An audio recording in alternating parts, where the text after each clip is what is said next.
student, in my previous lecture I have discussed how to make pie chart.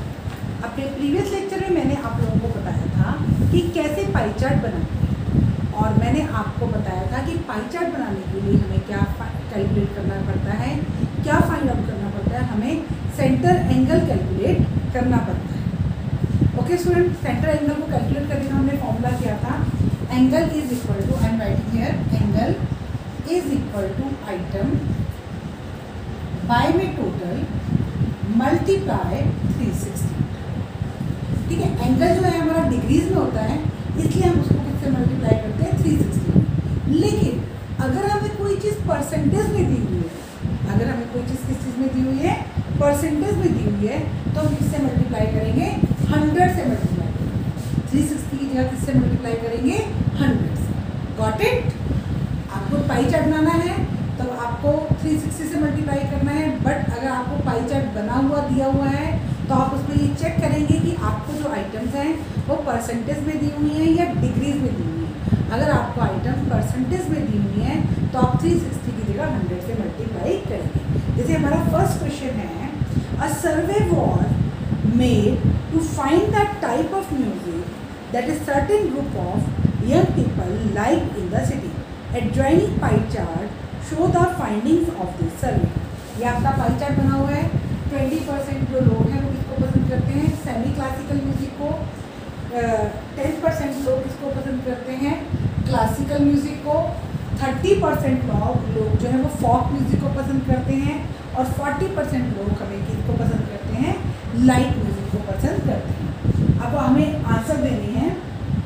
From this pie chart answer the following. If 20 people like classical music, how many young people were surveyed?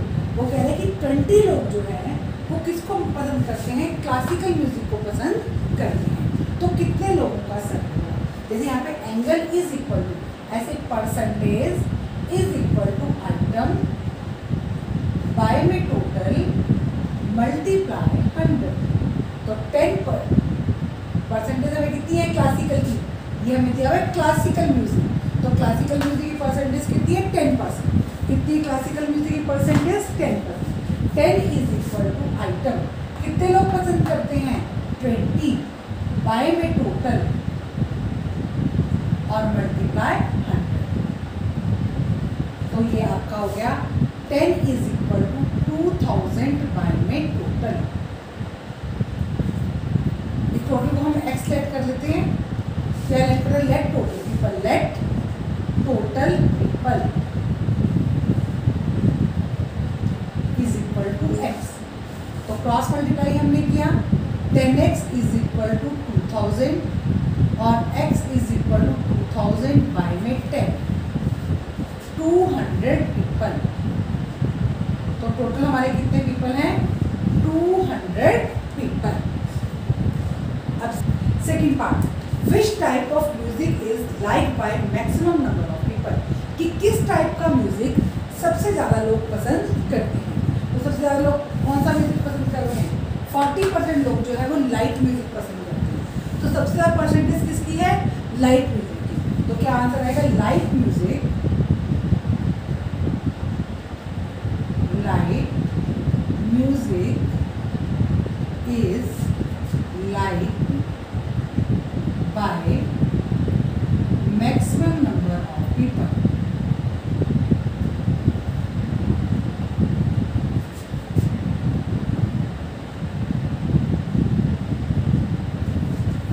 Light music is liked by maximum number of people। Next, if the cassette company were to make 1000 cassettes, कि जो cassette companies हैं वो total कितनी cassettes बना रही है, 1000 cassettes. How many of each type would they make, तो हर type की कितनी कैसेट बनी। तो टोटल कैसेट्स कितनी हैं, टोटल कैसेट्स इक्वल टू 1000। तो नंबर ऑफ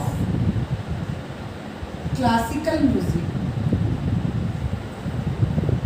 कैसेट्स,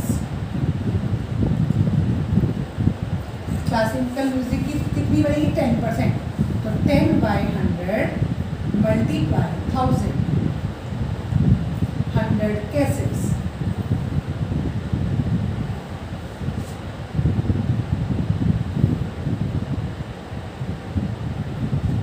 फिर उसके बाद number of semi classical music cassette कितने percent 20%, 20/100 multiply 1000, 2 zeros cut, 200 cassettes.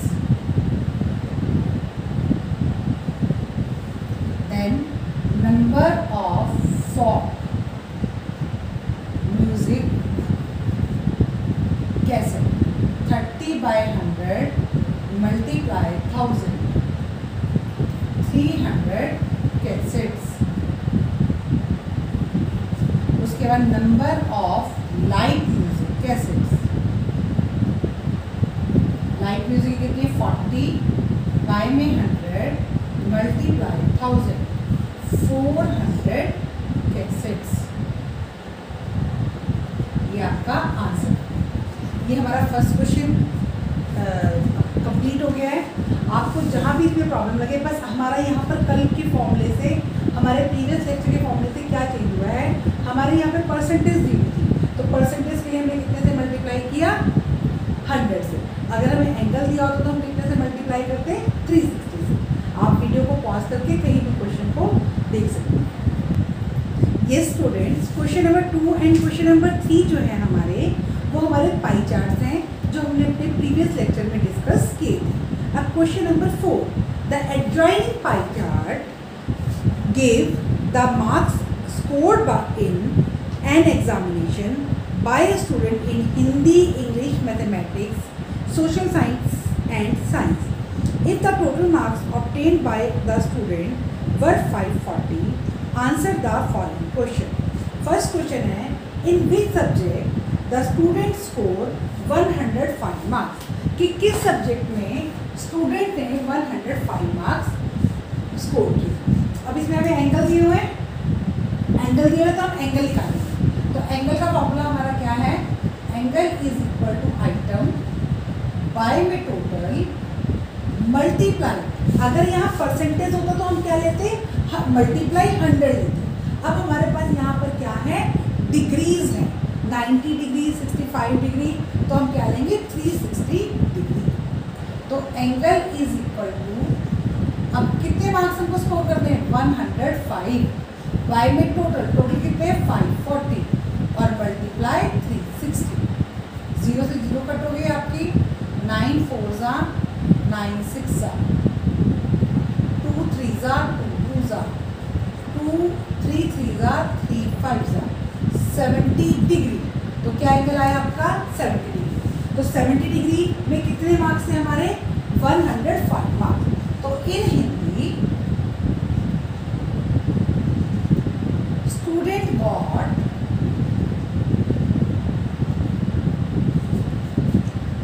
scored 105 marks. ये फर्स्ट वाले का हमारा क्या हो गया आंसर। अब इसका सेकंड पार्ट है आपका, second part is how many more marks, how many more marks were obtained by the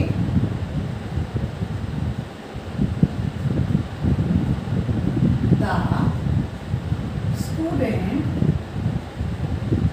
in maths than in Hindi, second part में how many more marks were obtained by the student in maths than Hindi, कि student ने maths में हिंदी से कितने ज़्यादा marks score किए हैं। तो अब हमें देखना है कि मैथ्स में कितने ज़्यादा मार्क्स स्कोर किए। तो हम हमारे पास एक तरीका है कि पहले हम मैथ्स के मार्क्स निकाल लें, फिर हम हिंदी के मार्क्स निकाल लें और फिर दोनों को माइनस कर दें। या फिर एक तरीका क्या है कि पहले दोनों के एंगल्स को माइनस कर दें। क्या करेंगे हम, दोनों के एंगल्स को माइनस कर देंगे। Difference in angles,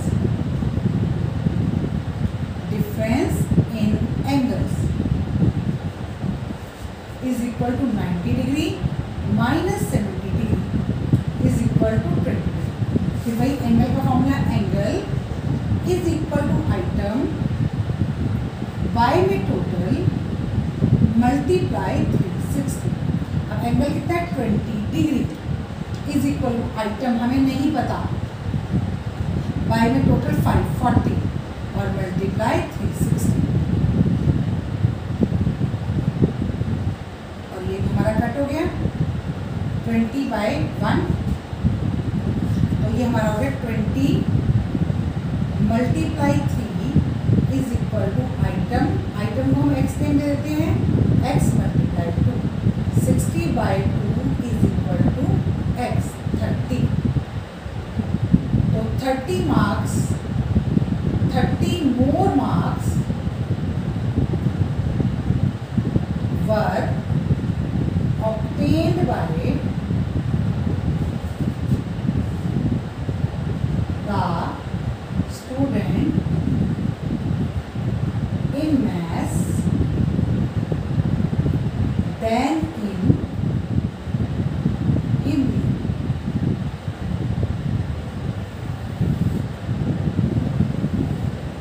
this is the answer कि कितने मार्क्स ज़्यादा लिए हैं बच्चे ने मैथ्स में, 30 मार्क्स ज़्यादा लिए हैं इनमें से।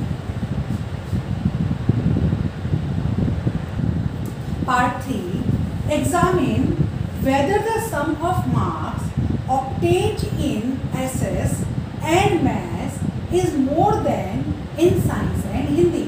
आपको ये एग्जामिन करना है कि एसएस और मैथ्स के मार्क्स दोनों को अगर हम प्लस करें तो वो क्या है, साइंस और हिंदी के मार्क्स से ज़्यादा है। तो ये देखने के लिए ज़्यादा है या नहीं, हमें क्या करना है, सिर्फ सेंटर एंगल्स को ऐड करना है। क्या करना है, सेंटर एंगल्स को ऐड करना है। तो centre angle of marks obtained in SS, SS का सेंटर एंगल कितना है हमारा 65 degree. Centre angle of marks obtained in maths, maths का सेंटर एंगल हमारा 90 डिग्री। तो sum of centre angle of mark, sum या सिर्फ सम लिखिए, sum of centre angles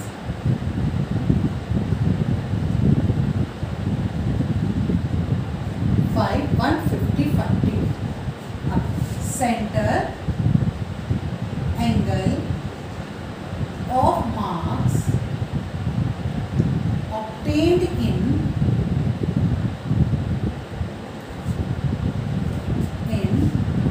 science,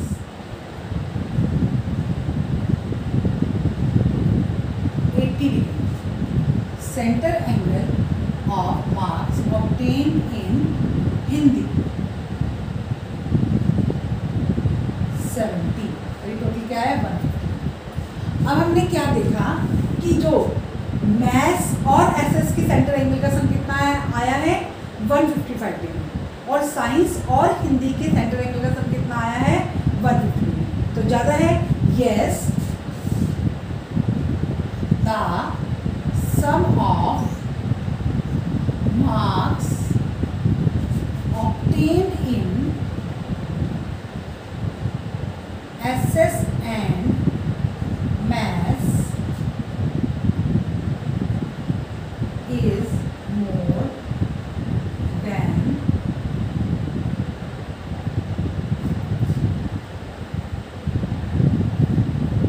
yes, the sum of marks obtained in SS and maths is more than sum of marks, sum of, ये थोड़ा सा statement रह गई है बिल्कुल नीचे, मैं यहाँ से देख के लिख देती हूँ। सम is more than that of science and Hindi।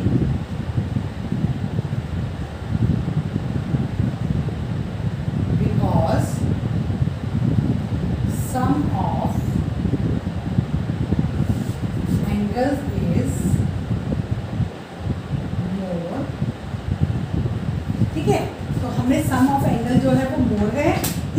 Some of marks है वो भी क्या होगा आपका ज़्यादा होगा। हमने अलग अलग मार्क्स नहीं निकाले हैं, हमने सिर्फ डिग्रीज को प्लस किया और उससे हमने पता लगाया।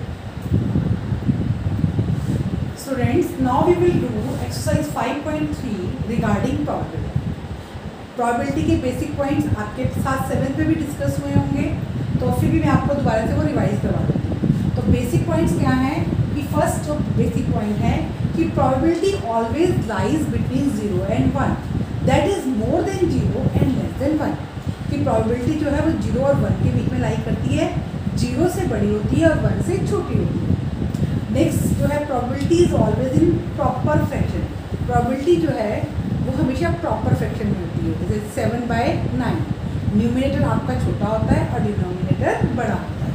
Probability of impossible event is 0, कि जो चीज़ हो ही नहीं सकती उसकी प्रोबेबिलिटी क्या है 0 है। और probability of sure event is 1, और जो चीज़ होनी ही होनी है उसकी प्रोबेबिलिटी क्या है 1। जैसे अब मेरे पास मेलेडी टॉफ़ीज़ हैं, एक बॉक्स है मेरे पास, उसमें मेलेडी टॉफ़ीज़ पड़ी हुई है।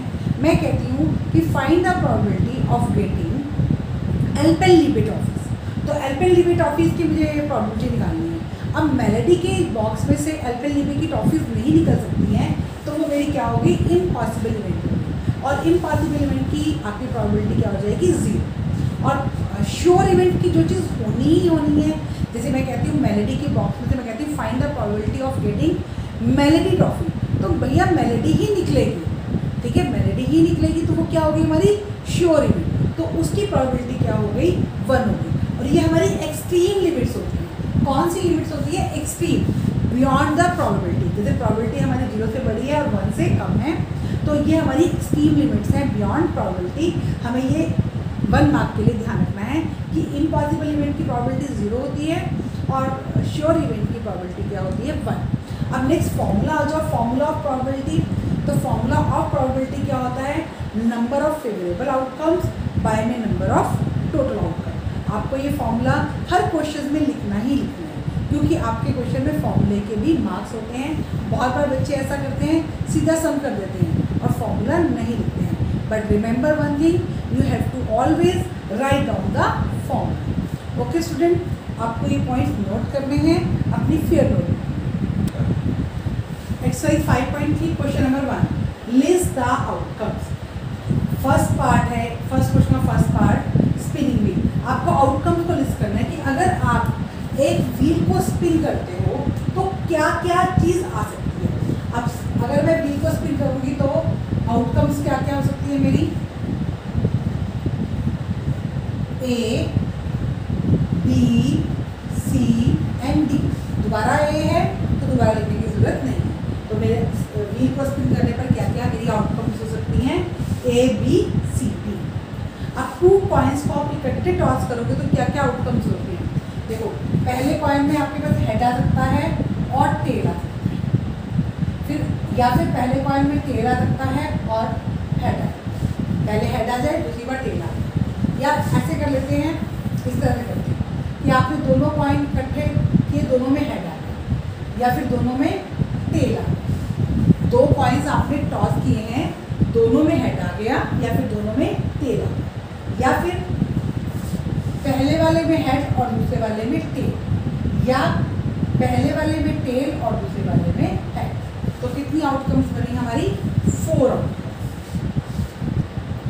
क्वेश्चन नंबर 2 और 6 हम इकट्ठे कर रहे हैं।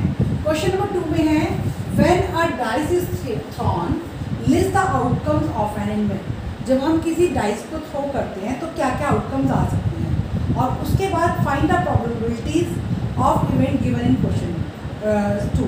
और 6 क्वेश्चन में हमने क्या करना है, जो हमने सेकंड क्वेश्चन में जो हमने लिस्ट बनाई है उसी से हमें क्या फाइंड करनी है, प्रोबेबिलिटी फाइंड करनी है। तो पहले मैं लिस्ट ऑफ आउटकम्स करती हूँ, list of outcomes, list of outcome. तो list of outcome, when a die is thrown list the outcomes of an event of a prime number. अब आप डाई जब थ्रो करते हो, डाई में क्या होता है, जिससे आप लूडो को खेलते हो वही डाइस होती है, उसमें क्या क्या नंबर होते हैं, 1 2 3 4 5 6, यही नंबर होते हैं। तो उसमें से प्राइम नंबर हमें बताने कौन से हैं, तो प्राइम नंबर है हमारे 2 3 और 6, 2, 3 and 5, 2, 3 and 5। अब हमें इसकी क्या निकालनी है, प्रोबेबिलिटी निकालनी है। प्रोबेबिलिटी का फॉर्मूला क्या है, number of favourable outcomes by में नंबर ऑफ टोटल आउटकम। अब हमें क्या चाहिए, प्राइम नंबर चाहिए। प्राइम नंबर कितने हैं, 3 है। 2 आ जाएगा तब भी मैं विन कर जाऊंगी, 3 आ जाएगा मैं तब भी विन कर जाऊंगी, और 5 आ जाएगा तब भी मैं विन कर जाऊंगी। तो नंबर ऑफ, तो ये मेरे कौन से आउटकम्स हो गए, फेवरेबल आउटकम। कौन से आउटकम्स हो गए, ये मेरे favourable. Number of favourable outcomes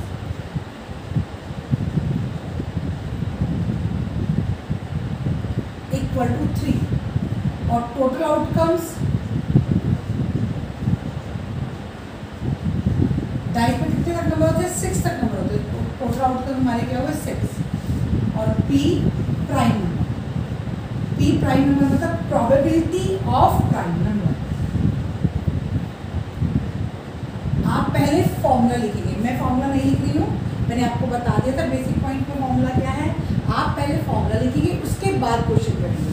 formula है मेरा फेवरेबल आउटकम्स बाय में टोटल आउटकम। फेवरेबल 3 और बाय में 6, 1/2। This is the answer. अब नेक्स्ट, इसी का बी पार्ट है, नॉट अ प्राइम नंबर, ये प्राइम नंबर नहीं है। तो हम पहले इसमें लिस्ट ऑफ आउटकम्स बनाते हैं। List of outcomes, prime number जो नहीं है वो क्या है, 2, 3, 5 प्राइम नंबर है। इसका मतलब 1, 4 और 6 जो है वो प्राइम नंबर नहीं है। तो यहाँ पर भी इसी तरह से number of favourable outcomes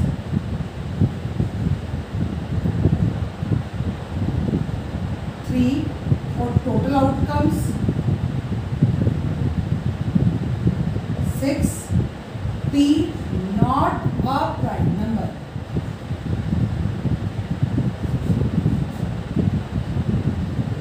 is equal to 3/6, 1/, this is the answer.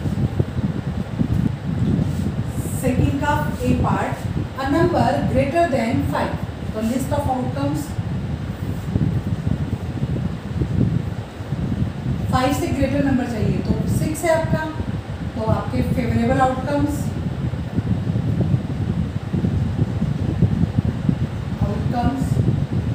1 और total outcomes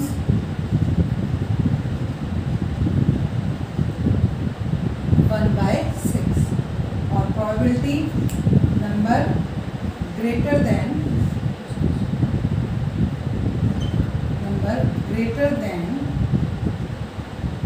5, 1/6। a number not greater than 5, एक नंबर जो 5 से बड़ा नहीं। तो लिस्ट ऑफ आउटकम्स में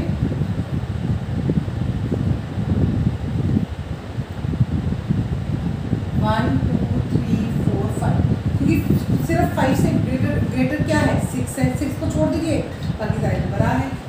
तो आपके favourable outcomes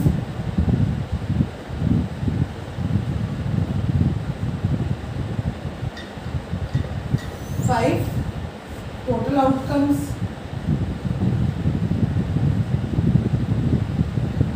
6, P number greater not greater than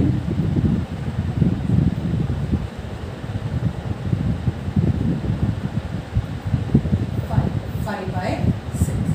This is the answer. Probability of pointers stopping on D, question 1A। Question 1 में हमारे पास पॉइंटर्स व्हील बना हुआ था, उसमें A, B, C, B और ये बने हुए थे A, B, C, D, A। तो टोटल आउटकम्स हमारे पास इसमें कितने हो गए, 5, 1, 2, 3, 4 एंड 5। और फेवरेबल आउटकम्स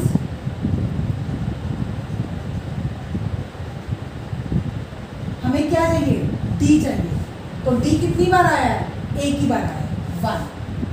तो प्रोबेबिलिटी फेवरेबल बाय में टोटल 1/5 आंसर। बी पार्ट है इसका आपके पास, फाइंड द बी पार्ट जो है आपका, find the probability of getting an S from a well shuffled deck of 52 playing card. आपके पास 52 प्लेइंग कार्ड हैं, उसमें से आपको एस की प्रोबेबिलिटी निकालनी है। तो टोटल आउटकम मेरे पास बन जाते हैं, टोटल आउटकम्स 52 और favourable outcomes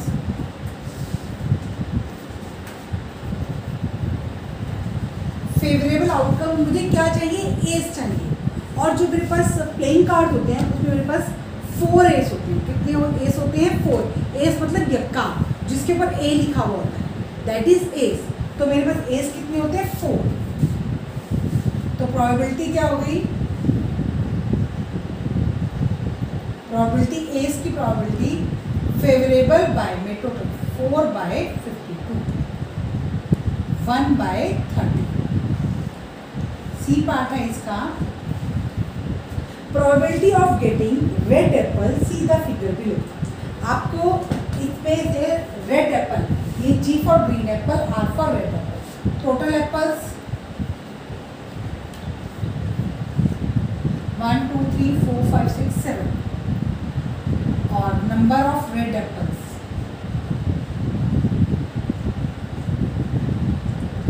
1 2 3 4। Probability red apple favourable by में टोटल। ये जो नंबर ऑफ रेड एप्पल है ये मेरे क्या है? Favourable. 4/7। This is the answer. Numbers 1 to 10 are written on 10 slips, कि 1 से लेकर 10 तक आपके पास नंबर्स लिखे हुए हैं, केप्ट इन ए बॉक्स, उनको एक बॉक्स में रखा गया है, एंड मिक्स्ड वेल, और उनको अच्छी तरह से मिला दिया गया है। 1 स्लिप इज चूजन, उसमें से हमने एक स्लिप चूज की है from the box without looking into it. Box में से हमने एक स्लिप चूज की, उसमें बिना देखे। What is the probability of getting number 6, कि 6 नंबर को गेट करने की प्रोबेबिलिटी क्या है? तो पहले आप लिस्ट ऑफ आउटकम्स बनाएंगे। क्या बनाएंगे? List of outcomes. List of outcome में 6 ही चाहिए, ओनली 6, 1 नंबर है। तो आपके पास favourable outcomes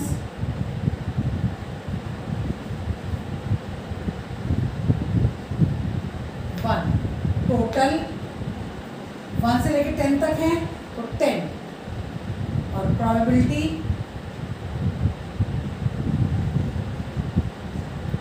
1/10। This is the answer. Next, getting number less than 6। तो पहले लिस्ट ऑफ आउटकम बना लीजिए।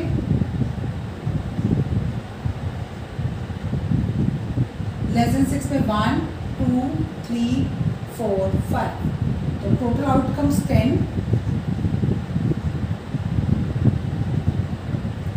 Favourable outcomes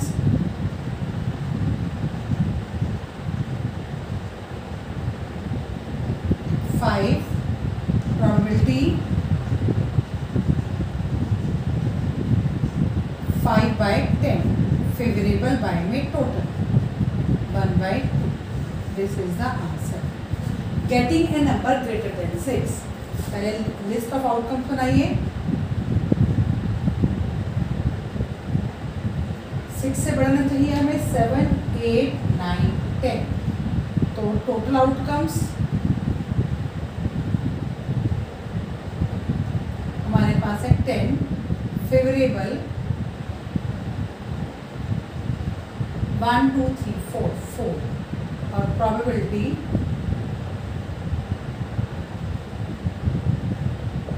4/10, 2 2s are 2 5s are 2/5। अब getting 1 digit number, 1 digit number में भी हमने लिस्ट ऑफ आउटकम्स बनाई। 1 2 3 4 5 6 7 8 9, टोटल आउटकम्स 10, फेवरेबल आउटकम्स, तो 1 से लेकर 9 तक आपकी 9 बन गई। 1 से लेकर 9 तक कितने बन गए? 9, और प्रोबेबिलिटी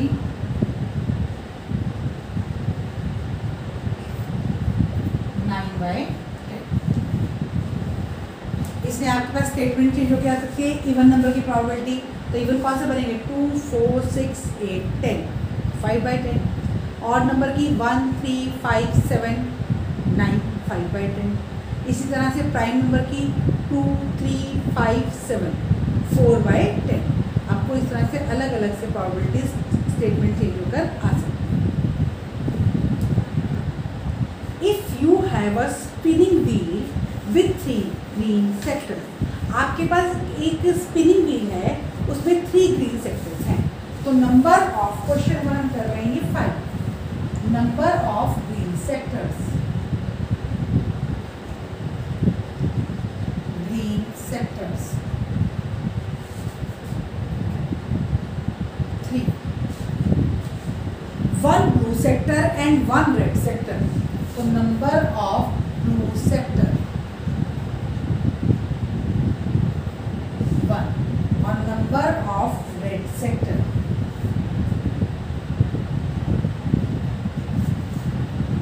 1। अब यहां से हम मिलेंगे टोटल सेक्टर्स 6। टोटल सेक्टर्स मतलब टोटल आउटकम। अब कहिए what is the probability of getting a green sector. Total आपके 3, 4, 5 probability. What is the probability of getting green sector. तो P ग्रीन सेक्टर। तो प्रोबेबिलिटी ऑफ ग्रीन सेक्टर निकालनी है तो formula क्या है, फेवरेबल बाय में टोटल। तो ग्रीन सेक्टर्स हमारे पास कितने 3, तो ये मेरे फेवरेबल हुए, बाय में total 5। Yes. Next, what is the probability of getting a non blue sector. P non blue sector. कि मुझे किसकी प्रोबेबिलिटी निकालनी है कि वो ब्लू सेक्टर नहीं होना चाहिए। कौन सा सेक्टर नहीं होना चाहिए, ब्लू सेक्टर नहीं होना चाहिए। मतलब ग्रीन सेक्टर और रेड सेक्टर मेरे फेवरेबल बन गए। मुझे कौन सा सेक्टर नहीं चाहिए, ब्लू सेक्टर नहीं चाहिए। इसका मतलब कि मैं कौन से सेक्टर्स के आने पर विन कर जाऊंगी, ग्रीन सेक्टर के आने पर और रेड सेक्टर के आने पर। तो मेरे पास फेवरेबल कितने होंगे, 3 + 1 4, 4/5। ये आपके आंसर। और यहाँ पर आपका चैप्टर 5 भी बेटा खत्म हो गया है। आपको कोई भी चैप्टर में प्रॉब्लम आती है तो यू कैन कंसल्ट मी, और इसके अलावा आपको ये अच्छे से करना है। Okay, thank you.